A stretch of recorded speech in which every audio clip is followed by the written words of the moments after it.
Hello friends, today in this video I will show you how to customize background of Google Chrome.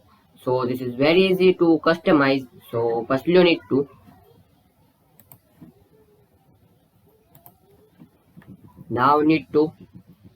click on this customize Chrome, this right side corner in down side. Just click on it and you see this background and select your as you like this background. Just select it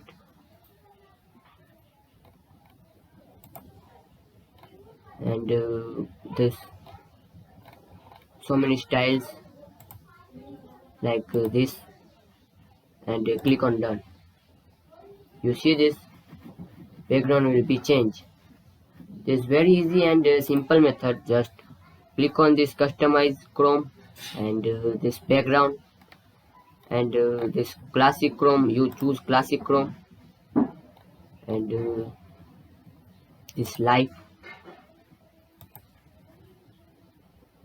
Just select and click on done. So this is a very easy and simple method. So hopefully guys you like this video. Please like, share and subscribe my channel. Please comment this video work for you or not.